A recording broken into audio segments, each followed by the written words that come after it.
안녕하세요. 수요예배 묵상 7번째 시간. 오늘은 예배와 하나님의 임재에 관한 말씀을 가지고 함께 은혜를 나누려고 합니다.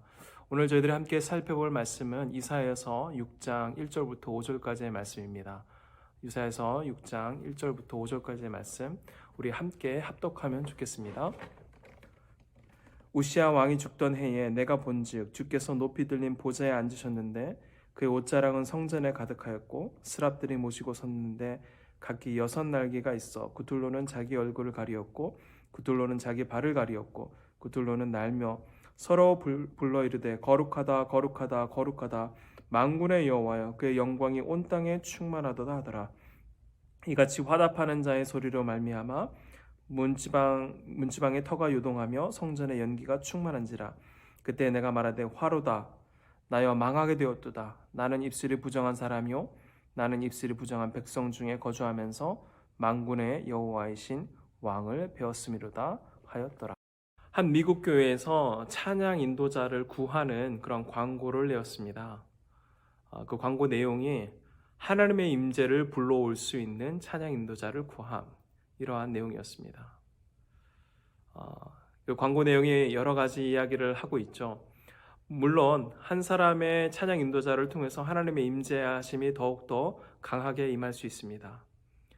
구약에서도 사울이 귀신이 들렸을 때에 다윗이 악기 연주를 통해서 그 악한 영이 하나님의 영을 통해서 떠나가게 했던 것처럼 그러한 일도 있었습니다. 하지만 대부분의 성경 기록에서는 이 하나님의 임재, 하나님의 계시는 하나님이 직접 선택하심을 통해 드러나게 되었습니다. 구약의 사건만 보더라도 이스라엘 백성이 광야 생활을 할 때에도 하나님께서 이 불기둥과 구름기둥으로 때로는 지성소에 하나님께서 임재하셨고 모세를 부르실 때도 하나님께서 직접 모세를 먼저 부르셨습니다. 신약의 사건을 통해서도 우리가 알 수 있듯이 이 오순절 사건, 사도행전 2장에 기록되었던 오순절 사건만 보더라도 하나님께서 직접 성령을 내려주셨습니다. 사도행전 잠깐 내용을 살펴보면 2장 1절부터 2절을 읽어보시면 오순절이 되어서 그들이 모두 한 곳에 모여 있었다. 그때 갑자기 하늘에서 세찬 바람이 부는 듯한 소리가 나더니 그들이 앉아있는 온 집안을 가득 채웠다. 우리가 많이 알고 있듯이 오순절 다락방 사건으로 우리가 알고 있는데 물론 그들이 모여서 기도하고 예배하고 했을 수도 있습니다. 하지만 사도행전 기록에 있어서는 그들이 모두 한 곳에 모여 있었다라고 기록하고 있습니다. 그들이 기도하는 중에 성령의 바람이 세찬 바람이 불었다 이렇게 기록하지 않았습니다. 또 마태복음에서도 우리가 알 수 있듯이 18장에 19절과 20절에 보시면 두세 사람이 내 이름으로 모인 곳에 나도 그들 중에 있느니라.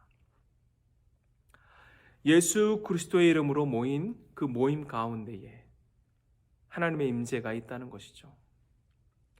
그런데 하나님의 임재하심도 중요하지만 오늘 이사야 6장의 말씀에서 이 하나님의 임재, 예배는 하나님과의 만남인데 하나님의 임재보다 더 중요한 부분이 무엇인가 하면 바로 그 임재에 대한 인간들의 반응입니다. 오늘 이사야서 6장 5절에 보시면 그때 내가 말하되 화로다 나여 망하게 되었도다. 나는 입술이 부정한 사람이요 나는 입술이 부정한 백성 중에 거주하면서 만군의 여호와이신 왕을 배웠음이로다 하였더라. 하나님의 임재를 경험한 하나님을 만난 그 이사야의 첫 번째 반응은 바로 두려움이었습니다. 그 두려움은 어디에서 나왔습니까? 바로 죄에서 나왔습니다.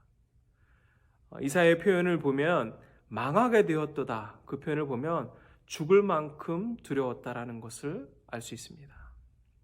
그런데 이사야서 오늘 다 읽진 않았지만 5절 후반절에 보시면 6절과 7절에 보시면 하나님께서 천사를 통해서 그의 죄를 사해 주십니다. 그리고 그의 죄가 사해졌을 때에 하나님께서 이사야를 나를 위해서 누가 갈꼬? 그러한 질문을 했을 때에 이사야가 제가 가겠습니다 라는 고백을 합니다. 우리 예배는 하나님과의 만남이고 조금 더 구체적으로는 하나님의 임재하심에 대한 인간들의 반응이 우리의 예배입니다. 우리가 하나님을 만날 때에 우리 마음 가운데에 죄에 대한 민감함이 있어야 하고, 또 하나님 임재하심보다 어떻게 보면 더 중요한 면이 바로 하나님이 임재하셨을 때에 우리가 어떻게 하나님께 반응하는가가 너무나도 중요합니다. 그래서 예배 가운데는 두려움도 있고, 또 예배 가운데는 우리의 죄를 용서하여 주신, 우리를 사랑하여 주신 그 기쁨도 함께 있어야 하는 것을 우리는 보게 됩니다. 하나님의 임재, 우리가 드리는 모든 예배 가운데 있기를 소망합니다.